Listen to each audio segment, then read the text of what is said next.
The radio crackled with static at 3:47 hours, somewhere over the Helmand province. Lieutenant Colonel Cassandra Valkyrie Reeves watched her heads-up display flicker as another electromagnetic pulse rippled across the Afghan sky. Below her, in a valley that intelligence swore was empty, muzzle flashes erupted like deadly fireworks against the darkness. The problem was simple. According to every radar station, every satellite, every command center from Bagram to the Pentagon, her A-10 Thunderbolt II didn't exist. All aircraft, this is Overlord Actual, came the desperate transmission. We have troops in contact. Immediate CAS required. Grid November 74285. The voice belonged to Master Chief Petty Officer Marcus Webb, call sign Trident, leading a SEAL reconnaissance team that had walked into what could only be described as hell with coordinates. Cassandra's fingers hovered over her radio. Standard protocol demanded she identify herself, request permission to engage, follow the chain of command that had kept her grounded for the past 3 months while politicians debated women in combat roles. But the infrared camera mounted beneath her aircraft painted a different story entirely. 8 heat signatures huddled behind a crumbling mud wall, surrounded by at least 40 hostiles advancing through a poppy field that bloomed red under her thermal imaging. Overlord Actual, this is any station. Webb's voice carried the edge of a man calculating ammunition against time. We are combat ineffective in 20 minutes. Repeat, combat ineffective in 20. The silence that followed lasted exactly 17 seconds. Cassandra counted every one. She'd been counting silences her entire military career. The pause before her academy classmates accepted her into their study groups, the hesitation before her squadron mates trusted her with their six, the dead air that followed whenever she entered a ready room. But this silence was different. This silence had 8 American lives hanging in its void. Her A-10's twin General Electric turbofans hummed with mechanical patience 30,000 feet above a war that had forgotten her call sign existed. The irony wasn't lost on her, nicknamed Valkyrie, not for the Norse choosers of the slain, but because some instructor pilot thought it was funny that the quiet girl from Montana who barely spoke above a whisper had dreams of flying the military's loudest close air support platform. Negative contact, Overlord, crackled through multiple frequencies. All air assets are Winchester and returning to base. Winchester. Military speak for out of ammunition.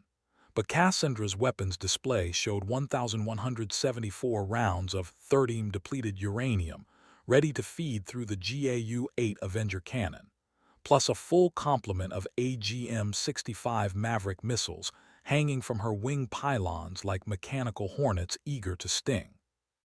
She adjusted her oxygen mask and began her descent into a war that officially didn't want her there. The morning briefing had been routine until Major General Patricia Hawkins dropped the bombshell that would reshape everything. Cassandra sat in the back row of the operations center, surrounded by pilots whose combat experience made her own look like a weekend flying club membership.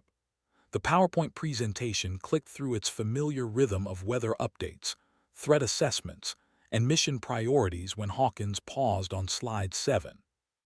Effective immediately, all female aircrew are restricted from combat operations pending Congressional review of the Women in Combat Roles Act, Hawkins announced without ceremony, as if discussing cafeteria menu changes rather than career-ending policy. This includes close air support, interdiction missions, and any flight operations within 50 nautical miles of known hostile activity. The room's silence felt different from the combat frequency dead air Cassandra had grown accustomed to.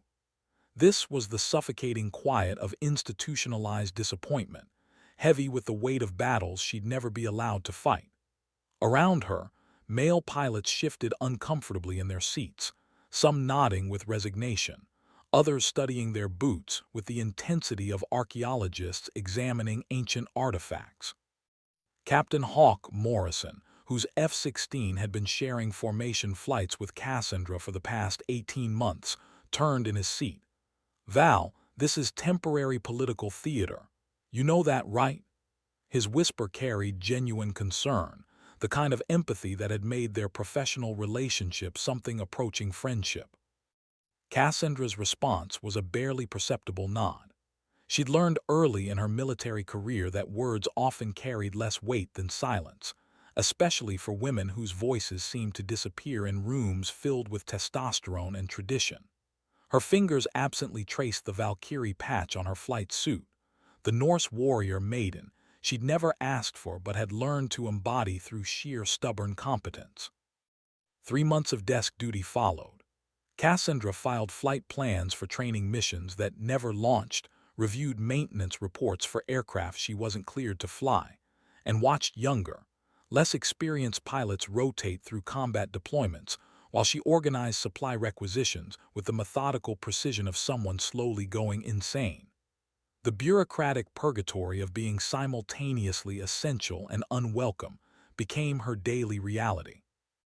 Her apartment off-base reflected this professional limbo, sparse, functional, devoid of the personal touches that suggested permanence or hope. Aviation magazines stacked on coffee tables next to unread policy manuals.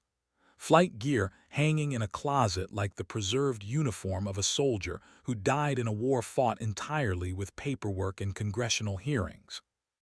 The call that changed everything came at 21:30 hours on a Tuesday that had started like any other exercise in managed expectations.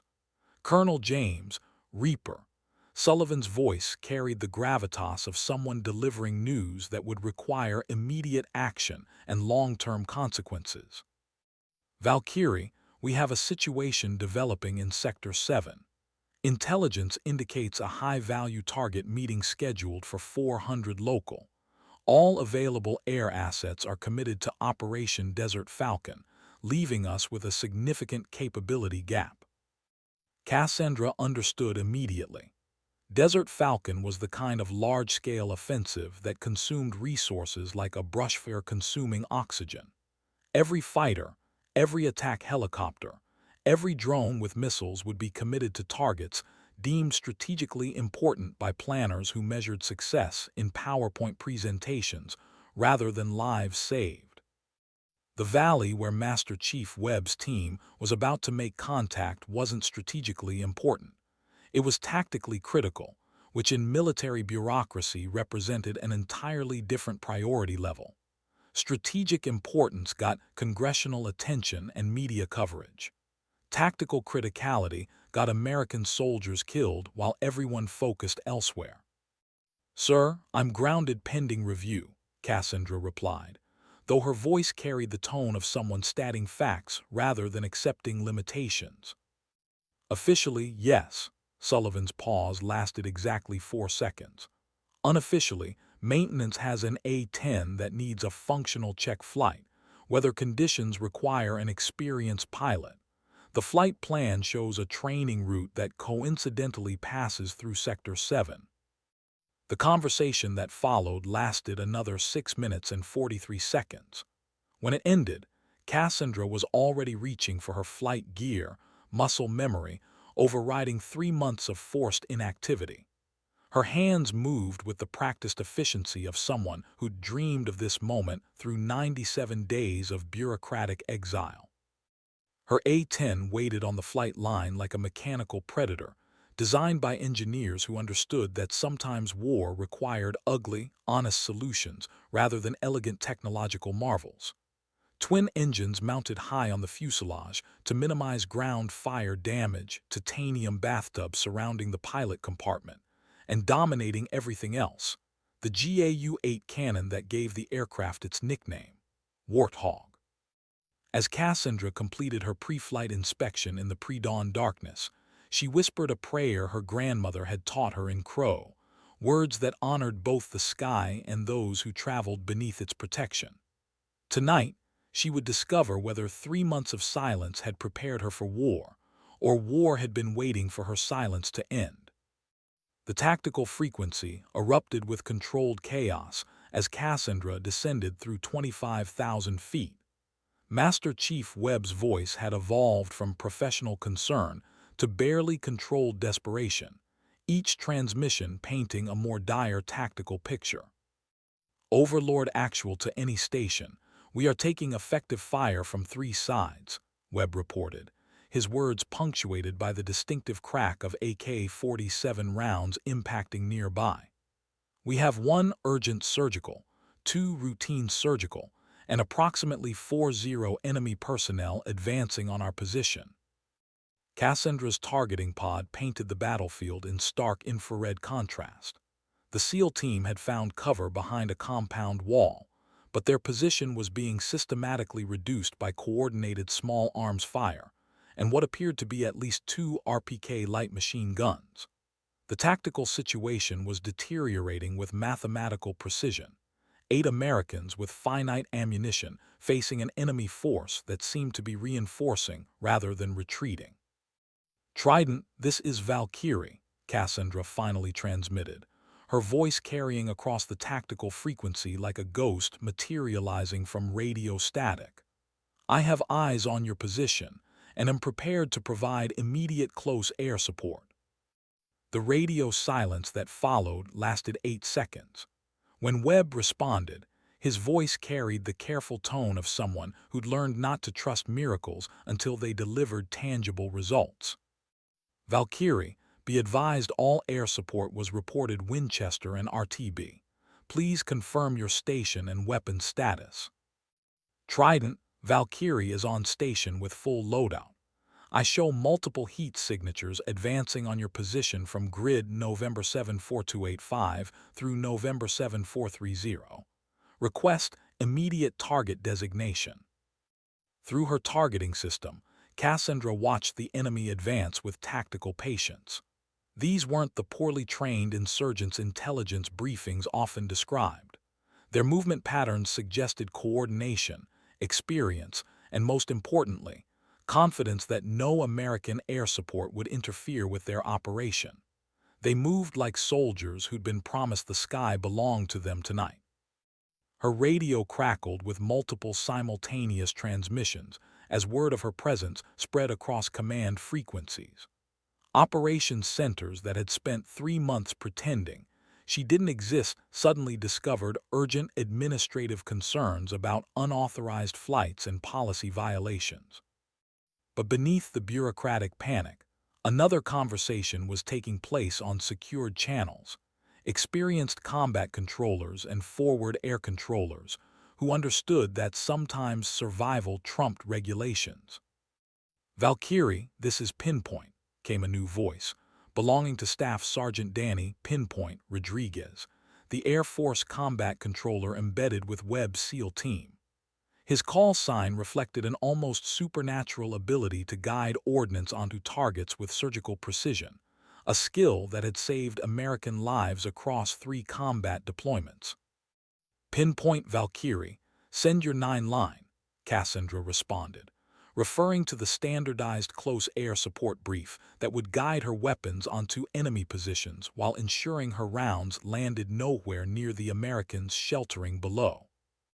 Rodriguez's 9-line brief was a masterpiece of tactical conciseness, delivered in the clipped professional tone of someone whose words had life-and-death consequences. Grid coordinates, target elevation, friendly positions, marked with infrared strobes that painted invisible beacons across Cassandra's targeting display. "Valkyrie copies 9-line, stand by for talk-on," she replied, banking her A-10 into an attack run that would bring 30 years of engineering focused on a single purpose to bear on an enemy that had made the mistake of threatening American soldiers within range of her guns. As she aligned her aircraft with the target coordinates, Cassandra felt something she hadn't experienced during 3 months of administrative exile. The perfect clarity that came when training, instinct, and necessity converged into a single moment of absolute purpose. Her finger moved toward the trigger as the first enemy muzzle flashes appeared in her gun sight. The GAU-8 Avenger cannon spoke with a voice that could be heard for miles, a sound somewhere between industrial machinery and controlled thunder that announced the arrival of American close air support to anyone within the tactical radius. Cassandra's first burst lasted exactly 2.3 seconds and sent 68 rounds of 30-depleted uranium downrange at a cyclic rate that turned individual projectiles into a continuous stream of kinetic energy. The effect was immediate and devastating.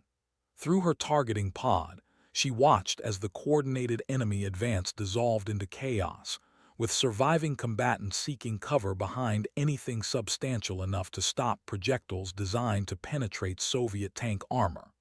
The tactical situation shifted from American soldiers surrounded to enemy fighters pinned down and exposed. "Beautiful, Valkyrie, beautiful." Rodriguez's voice carried professional appreciation mixed with genuine relief. "You just eliminated approximately 20 enemy personnel. I need you to shift fire east 150 meters. There's a machine gun position in that tree line that's been keeping us pinned." Cassandra banked left, her aircraft's twin engines responding with mechanical precision to control inputs that had become instinctive through thousands of training hours. Below her, the geography of survival was mapped in infrared signatures, cooling bodies marking where her first gun run had achieved its objective, while muzzle flashes from the tree line indicated targets that still required attention. "Trident Valkyrie, I have multiple heat signatures in the tree line bearing 090 from your position. Can you mark the target area?" "Stand by, Valkyrie." Webb's response was followed by the distinctive thump of a 40 grenade launcher. Seconds later, a brilliant infrared signature bloomed among the trees, marking the enemy position with the precision of a professional soldier who understood that accurate target designation was the difference between effective close air support and friendly fire incidents. Cassandra's second gun run was a textbook example of close air support doctrine, executed with the kind of precision that separated competent pilots from exceptional ones. She approached from the northwest, keeping her firing solution well clear of friendly positions while maintaining the attack angle necessary to penetrate enemy cover. Her cannon rounds walked through the tree line with methodical efficiency, eliminating the machine gun position and scattering the remaining enemy fighters. "Valkyrie, you are cleared off target," Rodriguez transmitted. "Outstanding work. We can move to extract now."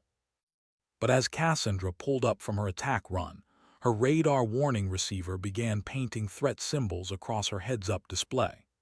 Someone had activated surface-to-air radar systems, and the electromagnetic signature suggested equipment more sophisticated than the Soviet-era weapons typically encountered in Afghanistan.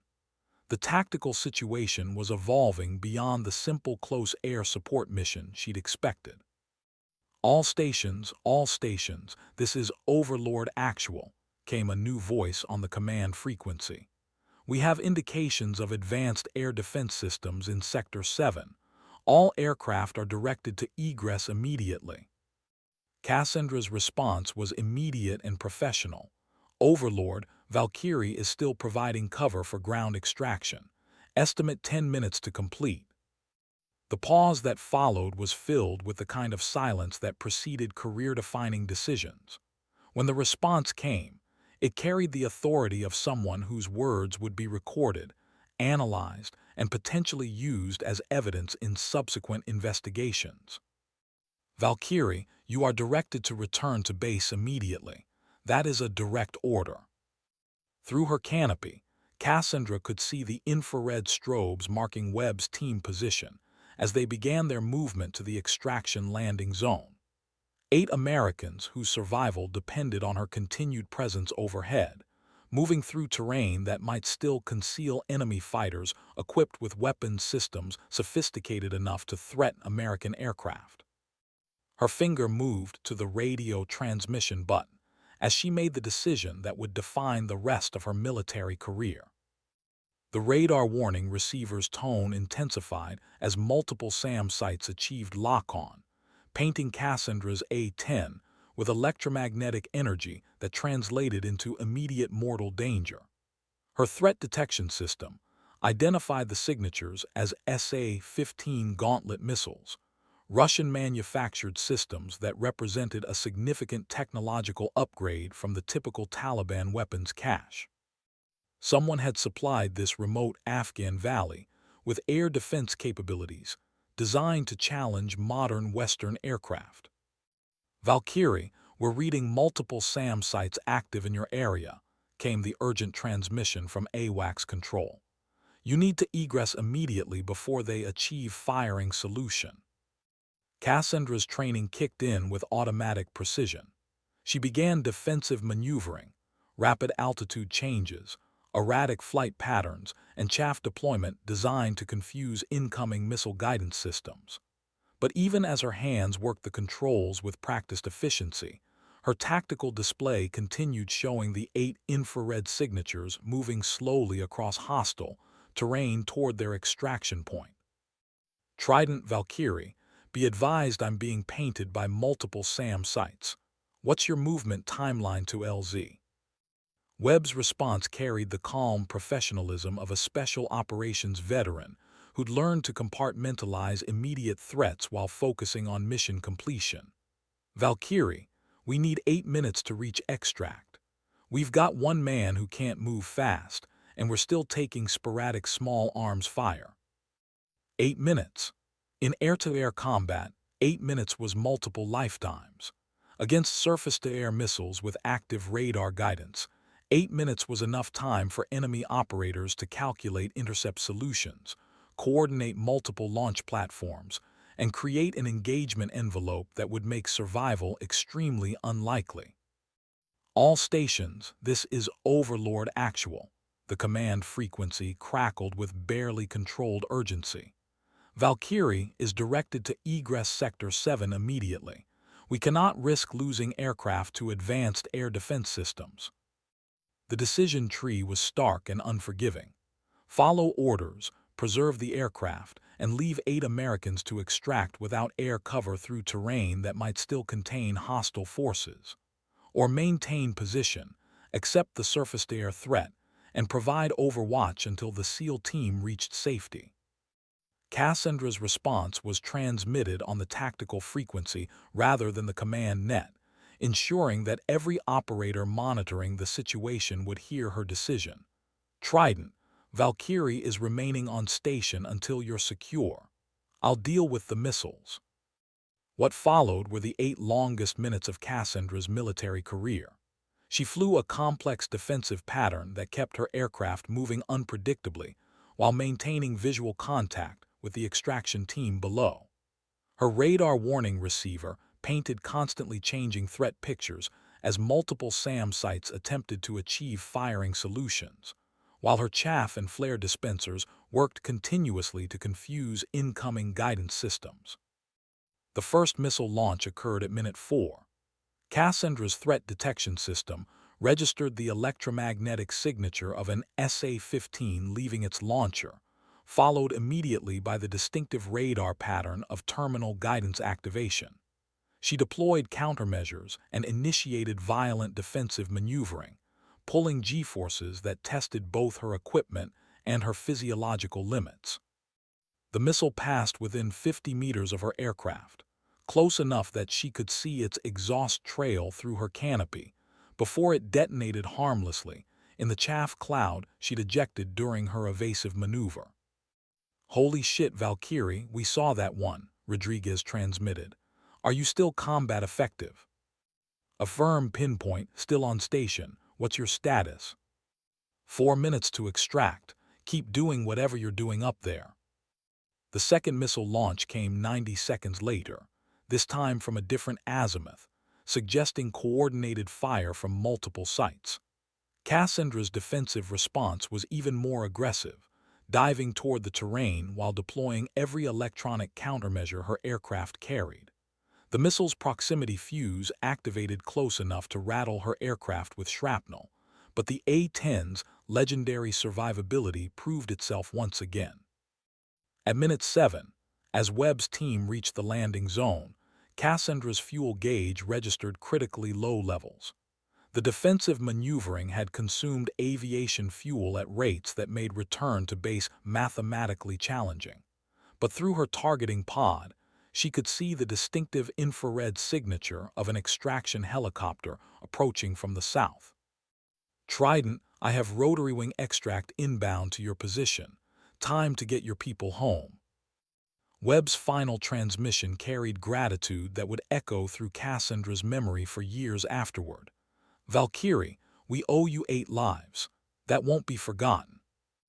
As the SEAL team climbed aboard their extraction helicopter, Cassandra turned her damaged aircraft toward home, flying through darkness that had been illuminated by surface-to-air missiles, and the kind of courage that couldn't be taught in any military academy. The return flight to base stretched across 97 minutes of mechanical tension and administrative dread.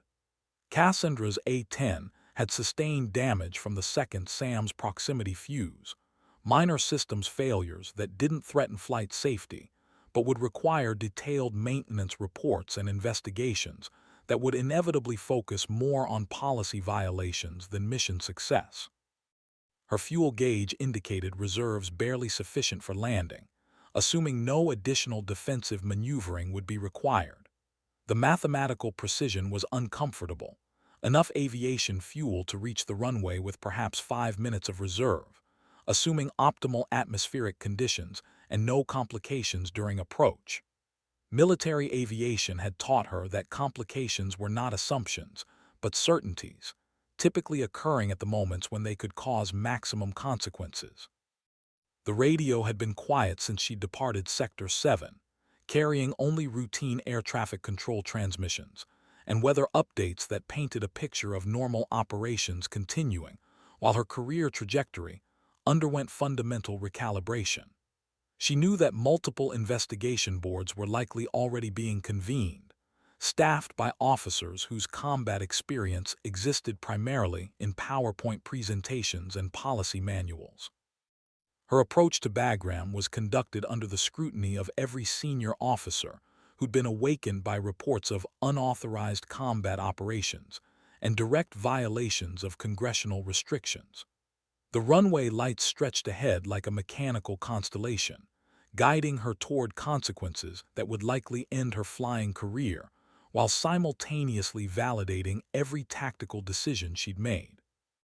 Touchdown occurred at 5:47 hours, her landing gear contacting the runway with the gentle precision of someone whose muscle memory had been trained through thousands of practice approaches. As her aircraft rolled out, emergency vehicles took positions along the taxiway, standard procedure for any aircraft returning with battle damage, but also symbolic of the institutional response to actions that existed outside approved parameters. Colonel Sullivan waited at the debriefing facility, his expression carrying the careful neutrality of someone whose professional judgment would be scrutinized by investigators seeking evidence of conspiracy or unauthorized command decisions. The conversation that followed lasted 43 minutes and covered topics ranging from tactical decision-making to potential violations of federal law.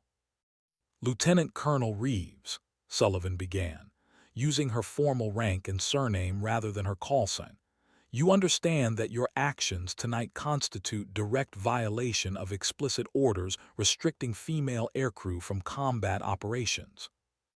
Cassandra's response was delivered with the same professional tone she'd used on tactical frequencies. "Yes, sir. I also understand that 8 American service members are alive because those orders were violated."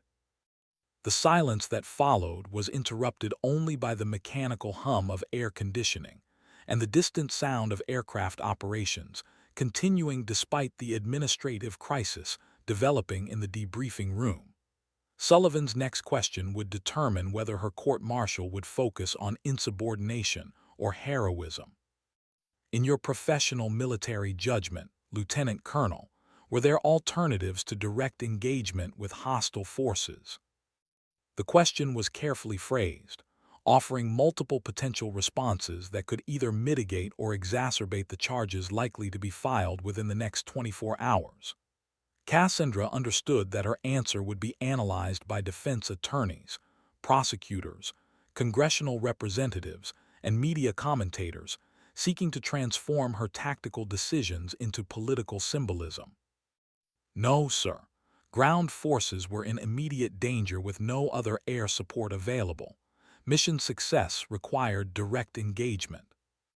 Sullivan nodded once, his expression suggesting that her response had been both expected and professionally satisfying.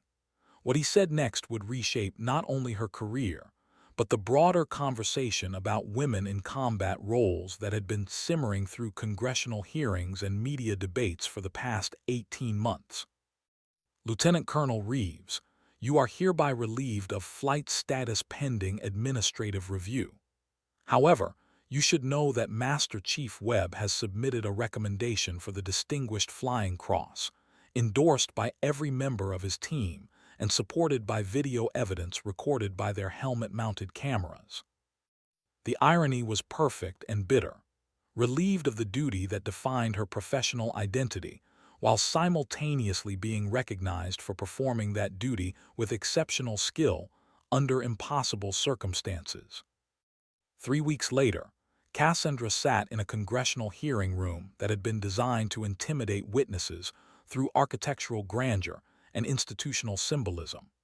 The mahogany panels, formal seating arrangements, and television cameras created an environment where personal testimony became public theater, and individual military decisions became political weapons wielded by representatives seeking to advance ideological positions. Representative Margaret Chen, chairwoman of the House Armed Services Committee's Subcommittee on Military Personnel, had built her political career on advocating for expanded roles for women in combat positions. Her questions were designed to elicit testimony that would support legislative changes while avoiding legal complications that might affect Cassandra's pending court-martial. Lieutenant Colonel Reeves, in your professional opinion, did gender play any role in your ability to execute close air support missions under combat conditions? The question was simultaneously obvious and complex, requiring an answer that acknowledged reality while avoiding statements that could be used to justify continued restrictions. Cassandra had spent the previous 2 weeks working with military attorneys to develop responses that were both honest and strategically careful. No, ma'am. Combat effectiveness depends on training, experience, and tactical judgment rather than gender. The mission requirements were identical to those I'd trained for throughout my career. Representative James Mitchell, ranking minority member and vocal opponent of expanding combat roles for women, leaned forward with the predatory intensity of someone who'd been waiting weeks to ask his prepared questions. His political career had been built on defending traditional military structures against what he characterized as social engineering experiments that threatened operational effectiveness. Lieutenant Colonel, you directly violated lawful orders from superior officers, correct? You engaged in unauthorized combat operations that could have resulted in loss of expensive military equipment and created an international incident if you'd been shot down. The hostile tone was exactly what Cassandra's legal team had predicted, designed to portray her actions as reckless insubordination rather than tactical heroism. Her response required acknowledging facts while providing context that illustrated the moral complexity of the situation. Representative Mitchell, I disobeyed orders restricting my flight operations in order to provide life-saving support to American ground forces under fire. That decision saved 8 lives at the risk of 1 aircraft and 1 pilot. But you acknowledge that you violated direct orders. Yes, sir. I prioritized the lives of American service members over administrative compliance. The exchange continued for another 37 minutes, with questions designed to establish either criminal culpability or heroic precedent, depending on the political orientation of each representative.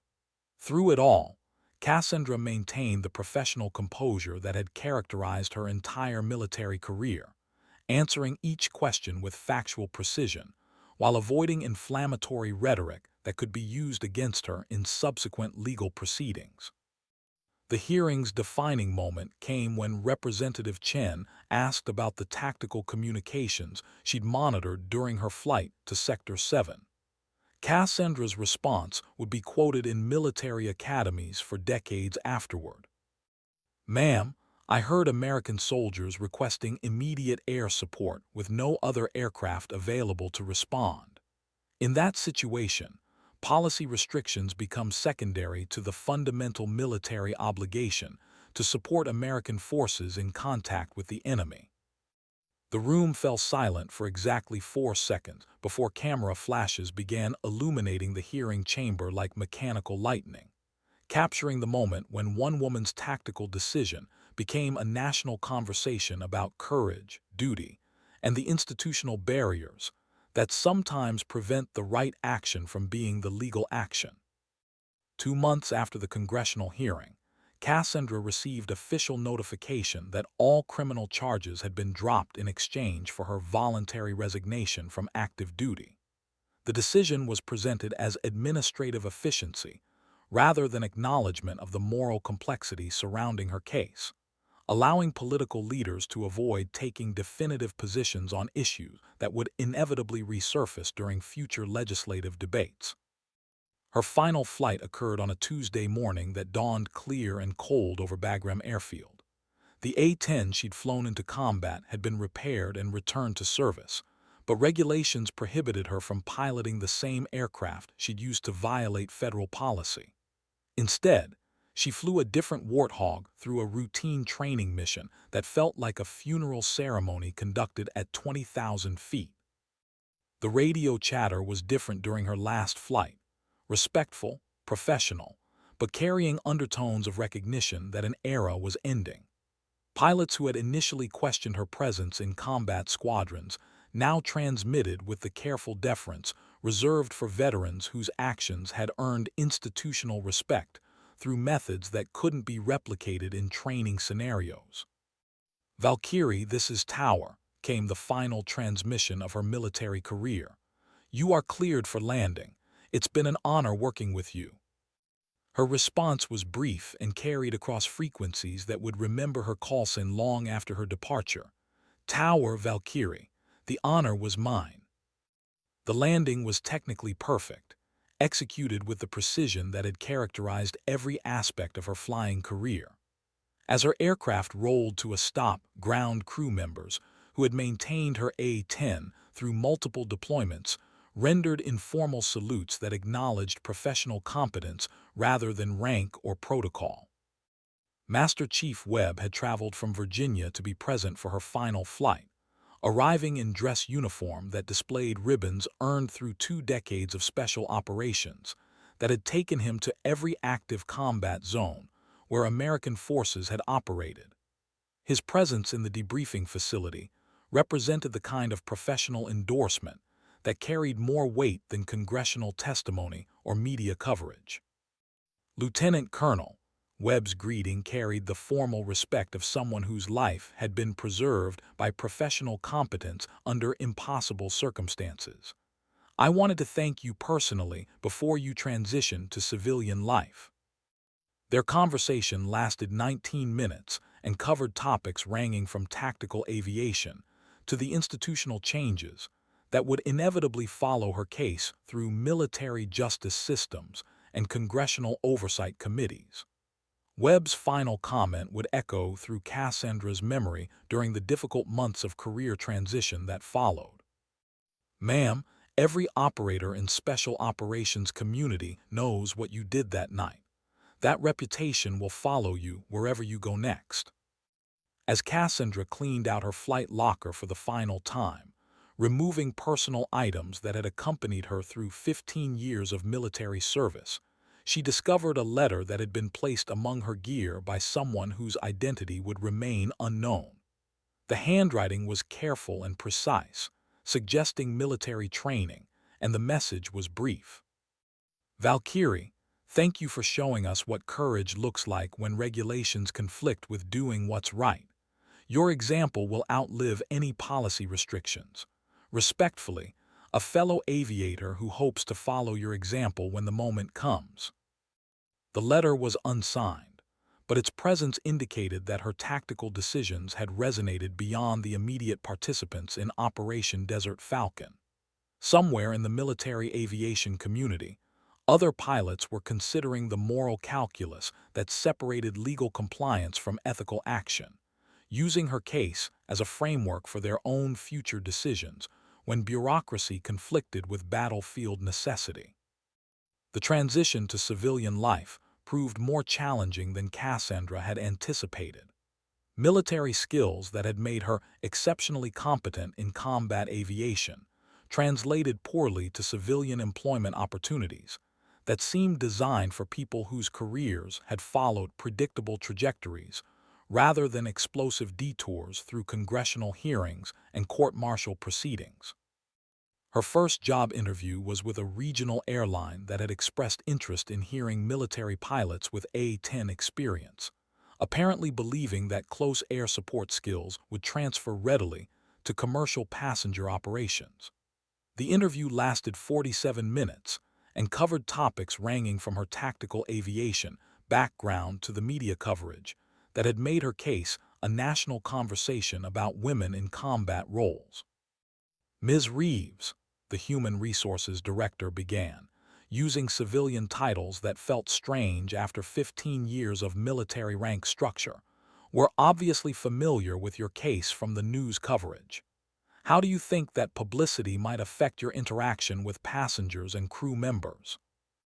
The question was carefully phrased to avoid legal issues while exploring whether her notoriety would create complications for an airline that preferred its employees to remain anonymous and professionally invisible. Cassandra's response required balancing honesty about her circumstances with reassurance about her ability to perform civilian duties without creating public relations problems. "Sir, I understand that my military service generated unusual media attention. However, my primary interest is returning to aviation in whatever capacity allows me to use my training and experience productively." The interview continued with technical questions about flight systems, weather procedures, and passenger safety protocols that seemed almost trivially simple compared to surface-to-air missile evasion and tactical target identification. But beneath the routine questioning was an implicit evaluation of whether someone who had violated direct military orders could be trusted to follow civilian aviation regulations and corporate policies. 3 weeks later, she received notification that the position had been filled by another candidate whose background was more aligned with our operational requirements. The rejection letter was professionally worded, but clearly indicated that her military reputation, while professionally impressive, created complications that commercial aviation preferred to avoid. Similar conversations occurred with cargo airlines, charter services, and corporate aviation companies throughout the following months. Each interview followed roughly the same pattern: initial interest in her exceptional flying skills, followed by concerns about the publicity and institutional disruption associated with her case, concluding with polite rejections that cited vague operational considerations rather than explicit concerns about her military record. The financial pressure began building after her 4th month of unemployment, as military retirement benefits proved insufficient to cover civilian living expenses without supplemental income. Her apartment was modest and functional, reflecting both her military background and her current economic uncertainty, but even basic expenses required employment income that seemed increasingly difficult to obtain. The breakthrough came from an unexpected source: a private military contractor specializing in training foreign pilots in American tactical aviation procedures. The company's representative contacted her directly, having obtained her information through military aviation networks that functioned parallel to official channels. "Ms. Reeves, we're aware of your background and believe your experience would be valuable for our Middle Eastern training programs," the caller explained. Our clients are specifically interested in working with American pilots who have recent combat experience and understand current tactical procedures. The irony was professionally satisfying.